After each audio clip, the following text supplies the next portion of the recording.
el tema de esta mañana lo tienen ustedes ahí en pantalla, el propósito de mi vida. Hoy, permítanme ser quizás, como después de vacaciones uno viene envalentonado, permítanme ser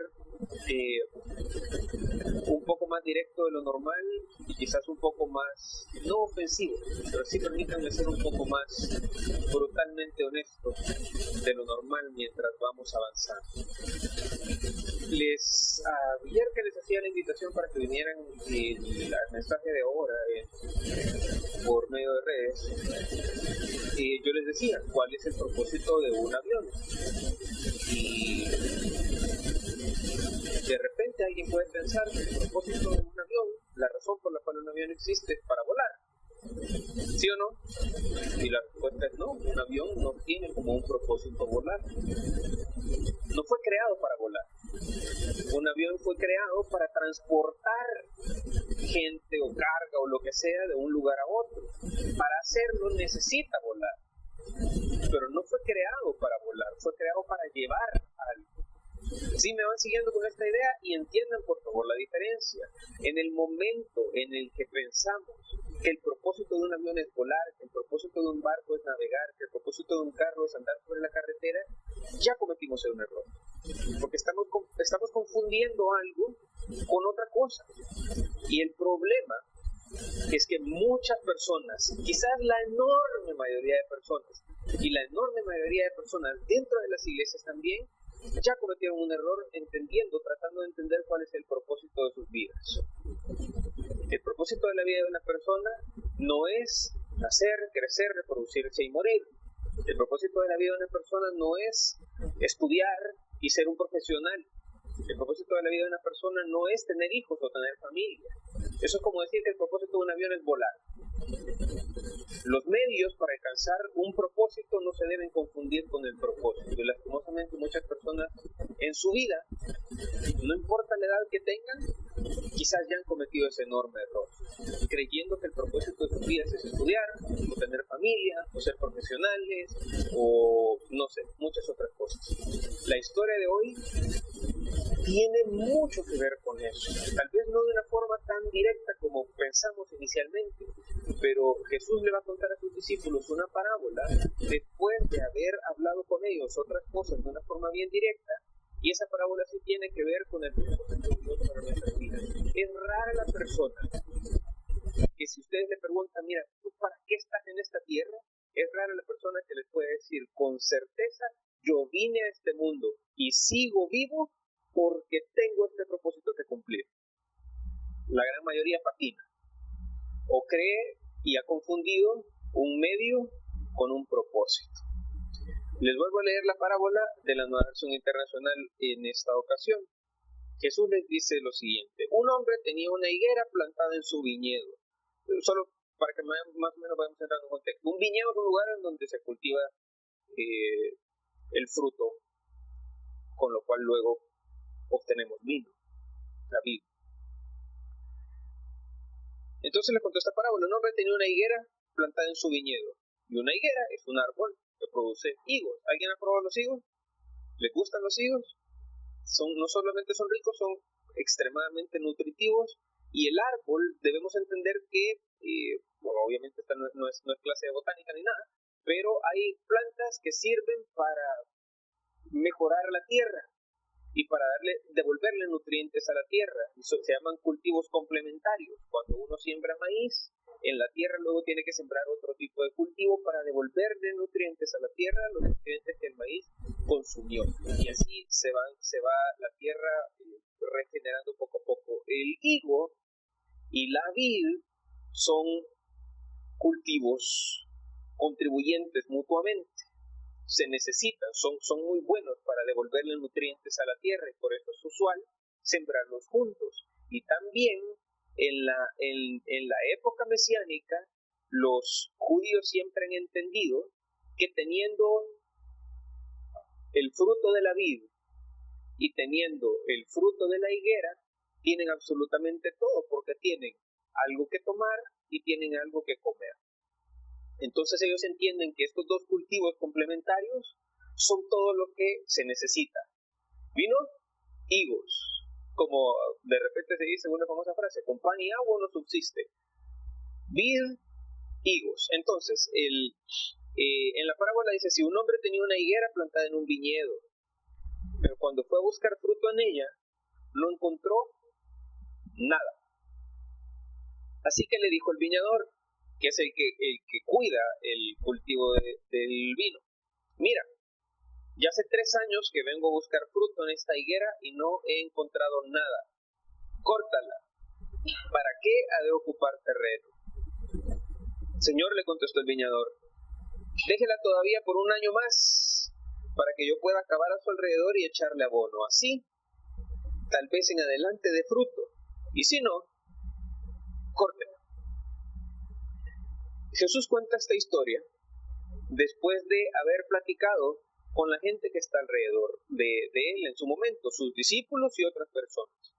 Algunos habían llegado a decirle, mira, Pilato acaba de mandar a matar a unos galileos en las afueras del templo donde estaban ofreciendo sacrificios. ¿Por qué les pasó esta desgracia tan grande a ellos? ¿Qué fue lo tan malo que hicieron? Porque la forma de pensar del pueblo de Dios, y que sigue siendo una forma de pensar nuestra, hasta cierto punto es que no hay corrección sin transgresión. Y de ahí obteníamos nosotros la última semana que estuvimos reunidos un principio básico para nuestra vida. Cuando algo a nosotros nos pasa, lo primero que el ser humano hace, lo primero que los salvadoreños hacemos es buscar la causa afuera. Y buscamos siempre a quién echarle la culpa, con tal de no buscar adentro de nosotros mismos si en nosotros hay algo que está mal. Nos va mal en las finanzas, pues el gobierno. Nos va mal en el trabajo, pues es el jefe.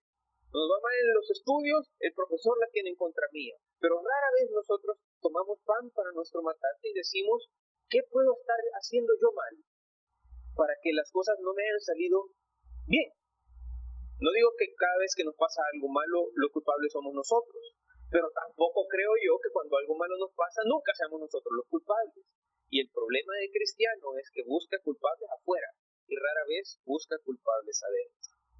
Entonces la gente le preguntó a Jesús, ¿qué tan mal pudieron haber hecho estos galileos que les cayó una desgracia tan grande que, yendo ellos a adorar a Dios, a cumplir un mandamiento, a ofrecer un sacrificio, y los ejecutan? Y Jesús les dice, ¿ustedes creen que a ellos les fue mal porque hicieron algo malo? Les digo que no. Si todos ustedes no se arrepienten, todos van a sufrir el mismo castigo. El principio de Jesús era bien importante. Todos están sujetos a sufrir castigo. Lo que necesitan es arrepentirse, ir poco a poco cambiando. Y esa era parte de las lecciones que estudiamos la última semana reunidos acá. Cuando algo a nosotros nos pasa, o cuando nosotros vemos que le pasa algo a alguien, lo primero que tenemos que hacer es autoevaluación. ¿Qué estoy haciendo yo mal para que algo me haya pasado? ¿O cómo puedo yo evitar que lo que le pasó a esta persona me pase a mí también?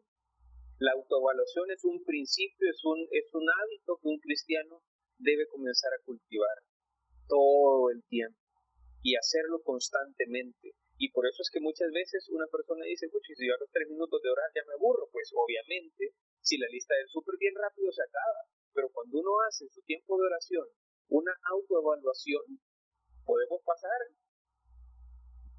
horas tratando de ver qué podemos estar haciendo mal.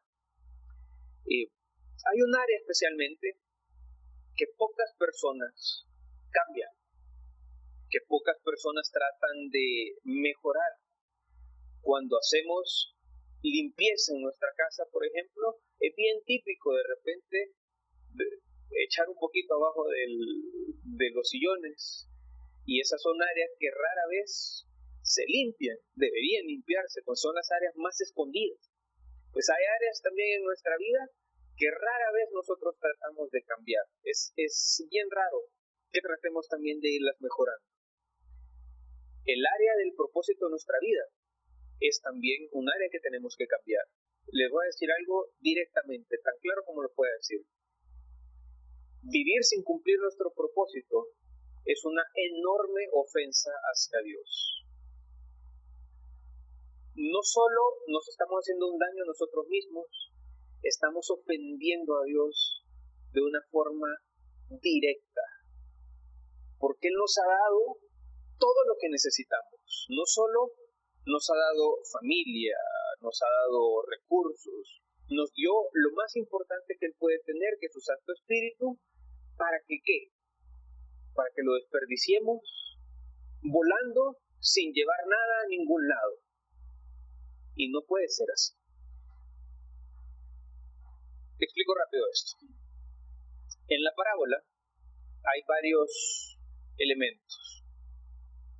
El dueño de un viñedo siembra higos para que cuando él estuviera caminando en medio del viñedo pudiera detenerse en ese árbol de higos y comer. Uno no siembra árboles sin un propósito. Tienen un propósito, especialmente, como yo les decía, estos cultivos complementarios. Este hombre no sembró una higuera en medio de su viñedo por deporte, solo porque, no sé, tú me desperté con ganas de sembrar una higuera. No, tenía un propósito la higuera. ¿Cuál es el propósito de la higuera? Dar fruto, alimentar, con su fruto dar de comer. La higuera ya llevaba 3 años sin producir frutos. Y ya, yo me acuerdo todavía que en la casa donde nosotros vivíamos originalmente, tú te vas a acordar, teníamos un árbol de limón en el jardín. Y este árbol de limón, bueno, yo estaba chiquito, después ya no estaba tan chiquito, estaba más grande, después ya no estaba tan pequeñón, sino que ya estaba un poquito más grande también. Y el bendito árbol de limón no daba un solo limón, que nunca daba limones. Y todavía me acuerdo, mi abuela era la primera en decir, no lo corten, espérense, ya va a dar limones. Pasaban los años y el árbol no daba limones. Y no sé quién, tú quizás corregime, alguien tuvo que haber dicho en algún momento, no, hoy sí nos volamos este árbol. Porque bueno, fue un limonero, era medio grande el árbol de limones. Y así estorbo, honestamente, si no da fruto, lo que da es estorbo. Y yo creo que el árbol entendió el ultimátum y comenzó a dar limones, pero que era una cosa ridícula, exageradísimo. Al punto que nos cambiamos de casa, nos trajimos de esperar que el árbol de limón es fruto de eso. Todavía los hijos de ese árbol están en la casa ahora que mi mamá tiene y sigue dando limones a 100 por 1. Es que es increíble la cantidad de limones que da. Pero todo el tiempo que no dio limones, hizo estorbo. Solo había que tenerle de repente un poquito de fe. Pues el dueño de este lugar, el dueño de este viñedo, que sembró esta higuera ahí, 3 años había estado yendo a buscar frutos a esta higuera y no encontraba nada. Y llegó el punto en el que su paciencia topó y le dijo entonces al que cuide el viñedo, ya tengo 3 años que busco fruto y no da fruto. ¿Sabe qué? Córtala. Porque está consumiendo recursos de la tierra. O sea, si no está dando nada, está recibiendo. Y si no está dando nada, está consumiendo. No solo hace estorbo, sino que le está robando nutrientes a la tierra que pudiera estar utilizando el viñedo. ¿Sí me van entendiendo, verdad? Sí, o sea, somos un país bien pequeño, 21,000 kilómetros cuadrados. Y somos más de 6 millones de personas. La persona que no produce, estorba. La persona que no da, demanda. Y de veras que necesitamos espacio. Y el espacio se va volviendo cada vez más caro mientras es escaso. Entonces, en un país como el nuestro, el espacio que no se utiliza bien, se está utilizando mal. O sea, que no hay que ser matemático. Y para este señor, el dueño del viñedo, ese espacio, esos nutrientes, no podían desperdiciarse en un árbol que no está produciendo fruto. Pero el que cuida el cultivo de la vid le dijo al dueño, deme un chance más, 1 año. Y en ese año yo voy a abonar el higuero, en este año yo voy a hacerle una zanjita alrededor, es decir, todo un proceso para que el viñedo, para que el higuero pudiera dar. Pero le dice, si después de un año no da fruto, bueno, córtelo, porque tiene razón, no sirve. Pero de repente, y en este año, con esta mejora que yo le voy a hacer, de repente y sí da fruto y cumple su propósito. Pues bien, en la parábola, el viñedo, las plantas de la vid y el higuero son seres humanos, es el pueblo de Dios.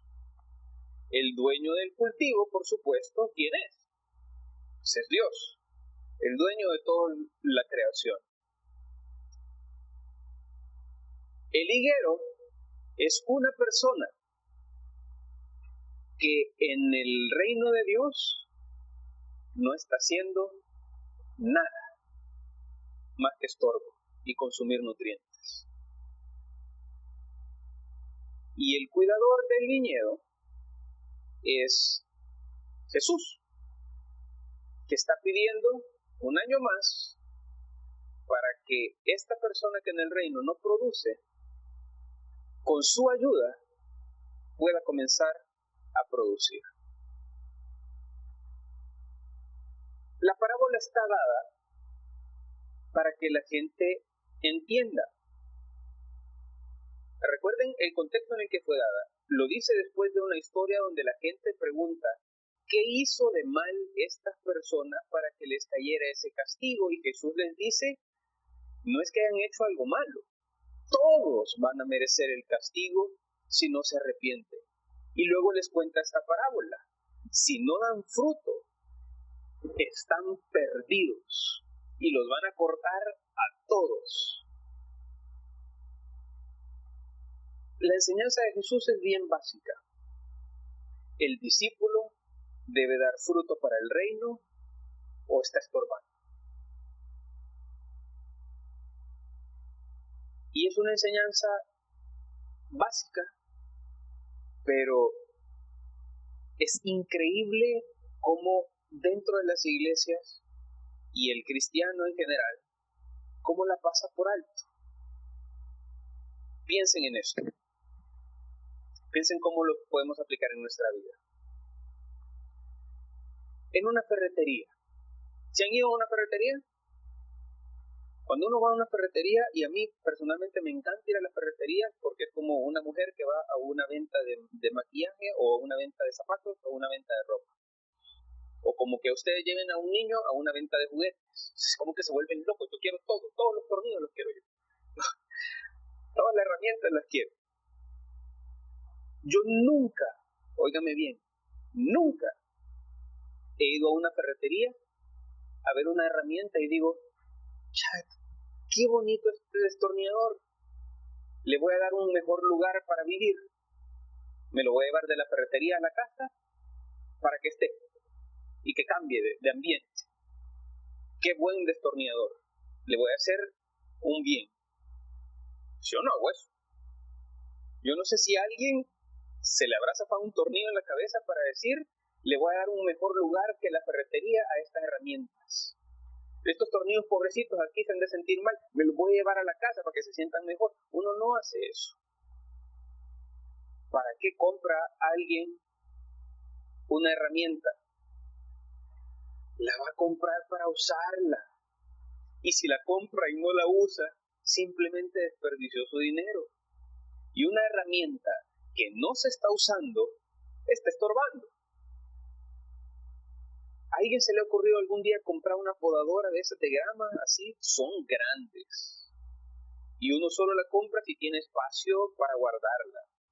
Uno no la va a comprar para decir, para que se va a ver mejor, más bonita ahí en la casa, entre la sala y el comedor hay un espacio, ahí la voy a dejar. Uno no hace eso. Uno compra herramientas, uno compra equipo para darle uso, para usarlo correctamente. Bien, explico. Lastimosamente muchas personas confunden el propósito de su vida. Piensan que el propósito de la vida es ser profesionales, tener una carrera Y les digo que confunden esto con el propósito de su vida porque uno puede ver perfectamente bien que a eso le están dedicando todo su tiempo, todos sus recursos, todo su esfuerzo. Y hay papás que le inculcan a sus hijos que ese es el propósito de sus vidas, ser profesionales. No estoy diciendo que no hay que empujar a nuestros hijos a que estudien, hay que hacerlo, pero no podemos generar una confusión y decirles que tú naciste para hacer eso. Es que no es así. La carrera es un medio para cumplir un propósito, pero no es el propósito.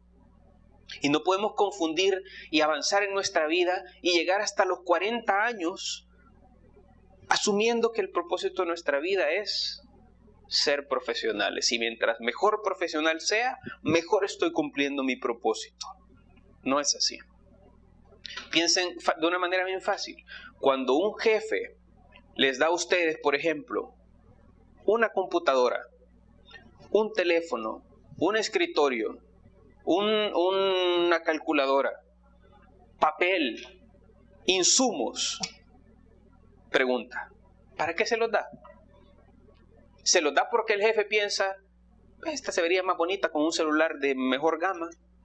De repente, pues sí, se lo voy a dar porque al rato le hace falta para su vida. No, el jefe le da insumos a sus empleados. ¿Para qué? Para que los usen para el bien de la empresa. El jefe no anda gastando en recursos para darle a sus empleados porque sí. Sería un pésimo administrador. Sería un jefe que utiliza muy mal los recursos. Pero nosotros pensamos que cuando Dios nos da inteligencia a nosotros y la posibilidad de estudiar una carrera, nos la da porque sí. Nos da recursos, inteligencia y la oportunidad de estudiar una carrera, una maestría o lo que ustedes quieran, para que lo usemos como una herramienta para la empresa que se llama el reino de Dios.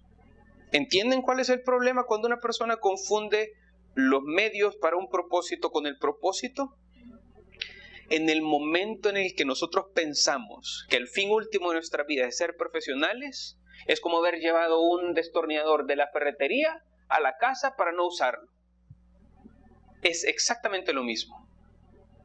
No estamos ni nacimos en este mundo para ser profesionales, pero ser profesionales nos va a servir para cumplir el propósito de nuestras vidas. Eso sin duda. Solo no podemos confundirlo con el propósito. Hay otras personas que de repente piensan que el propósito de sus vidas es tener familia. No. Un jefe le da caja chica a la persona que maneja el dinero. ¿Para qué le da una caja chica? Para que la administre para el bien de la empresa. Hay personas a quienes Dios les permite tener familia. Hay otras a las que no les permite tener familia. Hay personas a las que les permite casarse, a otras no les permite casarse. A algunas les permite tener hijos, a otras no les permite tener hijos. A algunas les permite tener hijos varones, a otras les permite tener hijas mujeres. A otros les da familias mixtas, así con niño y niña. A otros hasta les permite tener chucho. En fin, hay de todo en la viña del Señor. El propósito de la vida no es tener familia. ¿Ok? Ese es el propósito de las células. Pero ustedes no son solo un grupo de células. Ustedes son un grupo de células unidas para crear un ser humano maravilloso a quien Dios le dio su Santo Espíritu. ¿Sí? Y eso hace la diferencia. Porque cuando Dios les pone a ustedes su Santo Espíritu, le da un propósito superior al del grupo de células cualquiera. Si Dios les permite tener pareja, si Dios les permite tener hijos varones o hijas niñas, es para que los entreguemos al reino. Pero no es el propósito último de la vida. No podemos confundirlo con el propósito último de la vida. Lo vamos a utilizar para alcanzar el propósito. Y Dios nos permite administrarlos para entregarlos después y que sean personas útiles para el reino. pero nos utilizó como administradores de un recurso. Los hijos son de Dios y son para Él, y a nosotros nos los presta un tiempo para que los dejemos entregados al reino. Y de repente también hay personas que piensan que el fin último de la vida es tener más, tener mejores cosas, tener más dinero, tener mejor casa, tener un mejor carro, vivir en un mejor lugar, viajar a más lugares. Y digo que ese es el propósito de sus vidas porque se desviven por alcanzar esas cosas. Y esa es la meta. Y uno lo puede ver en sus protectores de pantalla, uno lo puede ver en sus agendas, uno le pregunta cuáles son tus sueños, y los sueños de las personas son ir al Mundial de Rusia, que acaba de ser. El sueño de la otra persona es viajar por el mundo y conocer tal o cual lugar. Y el sueño de repente de otra persona es tener este carro. Y yo tenía ese sueño adolescente, tener un carro convertible y viajar a un lugar específico. Y dentro de esos sueños, que son sueños materiales, que no está mal tener sueños de aspiración y sueños de crecimiento en lo material, lo que está mal es hacer de eso el propósito de nuestra vida. Es un cuchillo que en las manos de un cocinero sirve para hacer maravillas culinarias, y en las manos de un asesino en serie sirve para destruir vidas. El cuchillo es un cuchillo. Yo no puedo decir que el cuchillo es del diablo ni satanizar el cuchillo. Yo no puedo decir que el dinero es del diablo. Yo no puedo decir que las aspiraciones materiales, económicas y de superación son malas. Son buenas si uno las utiliza bien, pero si uno los vuelve la meta de la vida, son muy malas y puede destruir nuestra vida.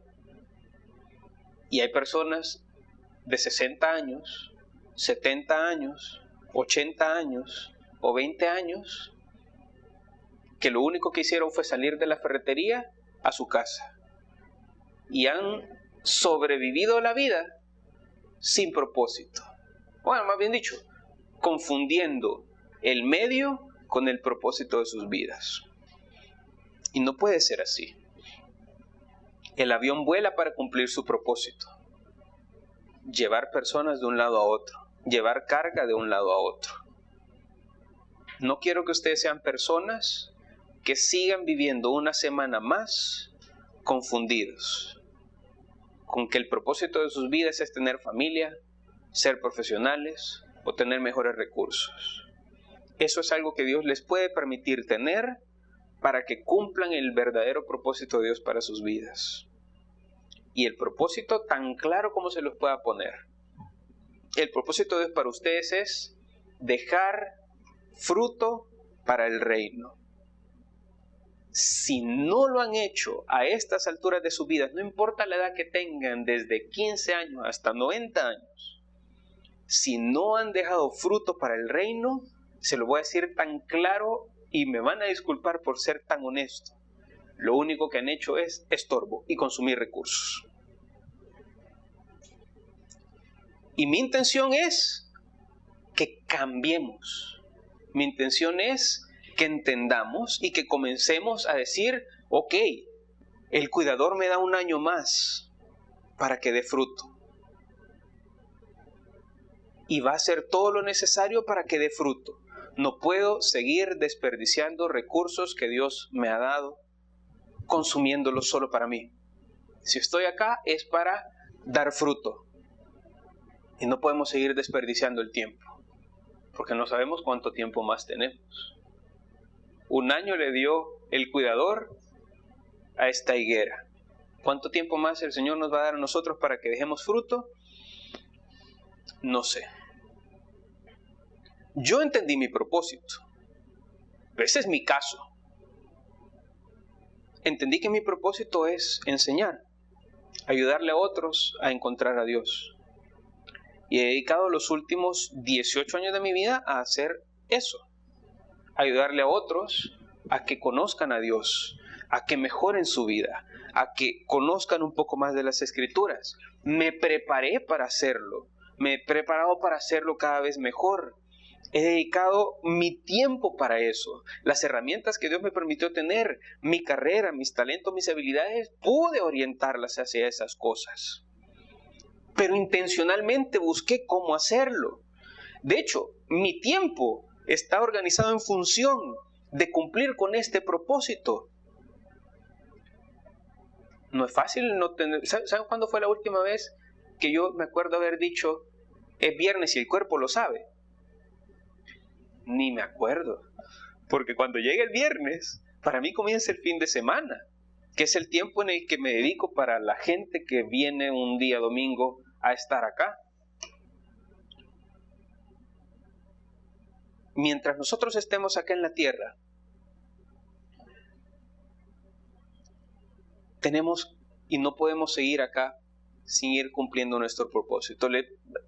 Ya se cumplió en agosto de este año, que es el mes en el que estamos, se cumplió la fecha en el que ya estamos viviendo de prestados. Explico rápidamente. Con la cantidad de personas que somos en este planeta, casi 7,000 millones de personas, el planeta produce cierta cantidad de recursos. En agosto nos acabamos los recursos que el planeta produce en un año.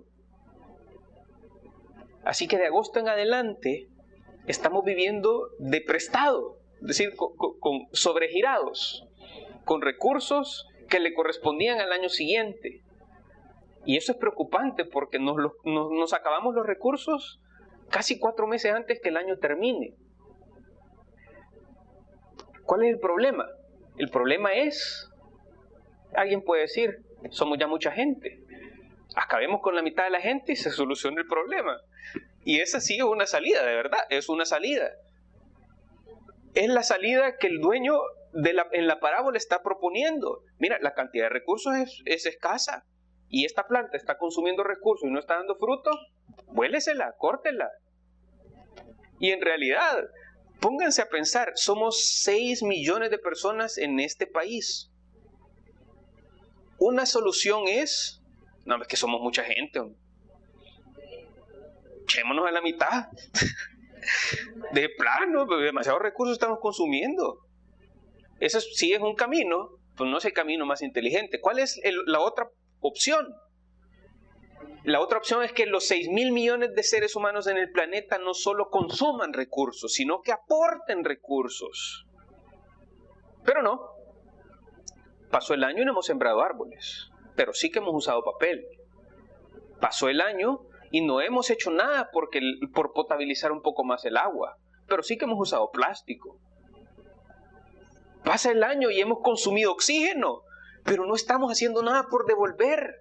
Y en el reino pasó el año y Dios nos dio vida, pasó el año y Dios nos dio tiempo en el que tuvimos salud, pasó el año y Dios nos dio instrucción, llevamos 254 semanas estudiando los evangelios, sí que Dios nos ha dado recursos. El problema es que, al igual que los seres humanos en este planeta, estamos evadiendo nuestra responsabilidad de devolver.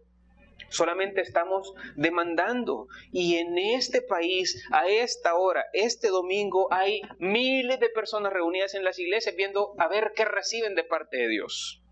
Esa es la plaga del cristianismo. Y Dios va a dar.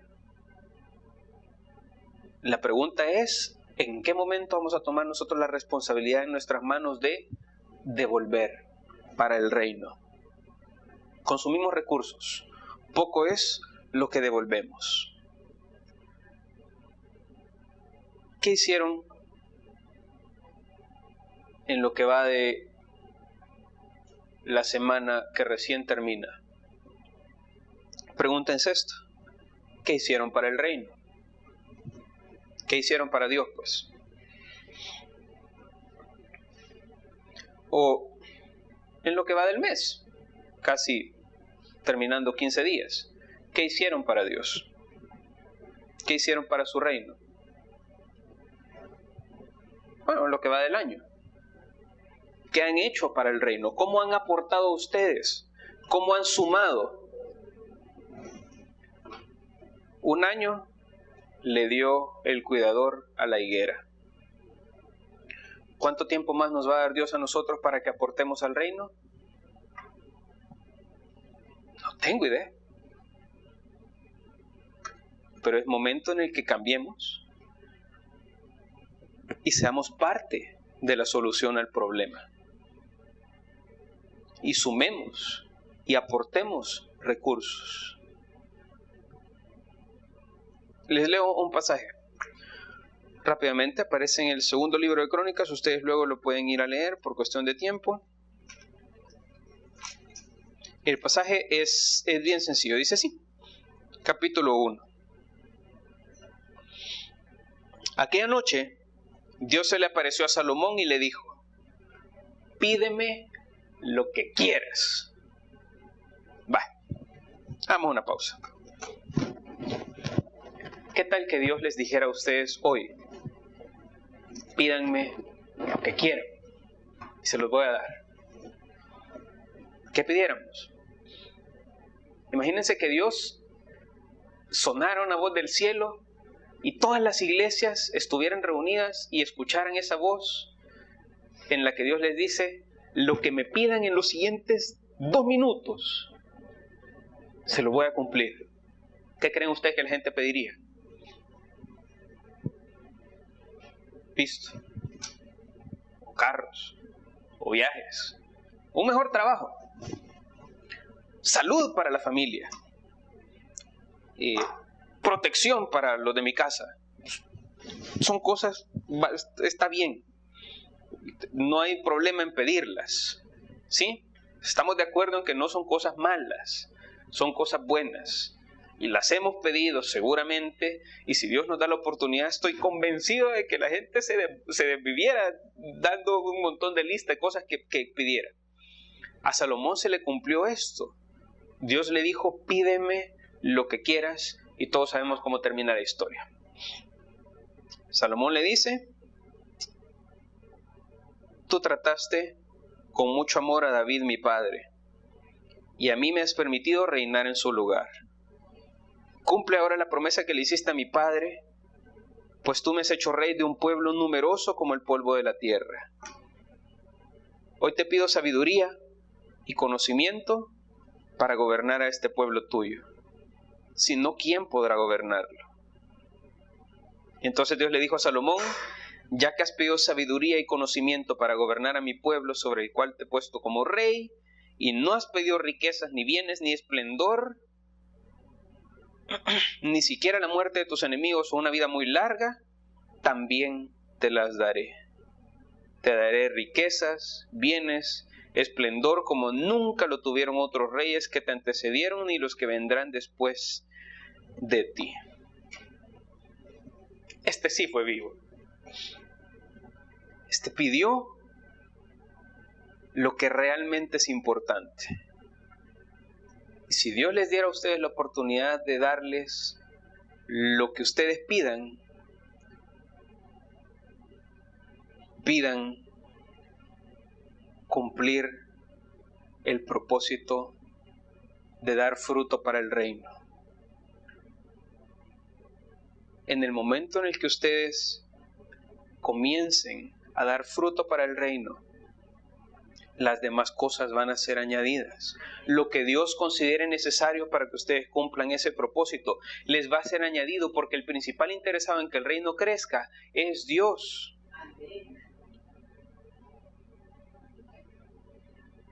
Incluyan en su tiempo de oración esto: dirección divina. ¿Cómo yo voy a dar fruto para el reino? Yo tengo mi respuesta, que no es la misma de ella, no es la misma de ella, no es la misma de él, no es la misma de él, no es lo mismo de ninguno de nosotros. Cada quien tiene su lugar, cada quien tiene su espacio. En la carta a los Romanos, en la carta a los Efesios, podemos encontrar, más se la voy a leer solamente para que vayan teniendo ustedes una idea. Y por cuestión de tiempo vamos rápido, luego ustedes lo pueden ir viendo en sus casas. Romanos capítulo 2, Efesios capítulo 4. Les leo solamente uno. Tenemos dones diferentes según la gracia que se nos ha dado. Para algunos el don es de profecía. Úselo en proporción con su fe. Para otros es de prestar servicio. Presten servicio. Algunos es el don de enseñar. enseñen. Ese es el mío. Para algunos es el don de animar a otros. Animen a otros. Para algunos es socorrer a los necesitados. Que los socorran. Para algunos es el de dar con generosidad. Para algunos es el de dirigir. Dirijan con esmero. Para algunos es el de mostrar compasión. Háganlo con alegría. Encuentren a dónde encajan. Con las habilidades que Dios les ha dado, con los talentos que Dios les haya dado, con la historia de vida que ustedes han vivido. Usen todo eso para el reino. Sean propositivos. No esperen que la solución les venga en un rayo, en una nube. No. Pregúntense ustedes, Señor, ¿cómo esto que he vivido lo puedo usar para tu reino? ¿Cómo esta habilidad la puedo usar para tu reino? ¿Cómo estos recursos los puedo usar para tu reino? Si no lo estamos haciendo, solamente estamos consumiendo recursos. Estamos estorbando. Y un año le dio 2 al higuero para que diera fruto. ¿Cuánto tiempo más nos dé a nosotros? Espero que el tiempo es suficiente. A algunos les da el talento para ayudar, para servir, para consolar, para animar, para aconsejar, para cuidar, para limpiar. Háganlo. No esperen más tiempo. Un año más. Y espero que de repente ya no haya dónde ponerlos a servir en esta iglesia. En lugar de estar viendo quién me ayuda en qué. Que sobre gente, que sobren manos, que sobre personas y que tenga que decirle ya hay demasiados, ya para la otra, en lugar de estar rogando. Pongámonos por favor de pie, terminemos orando.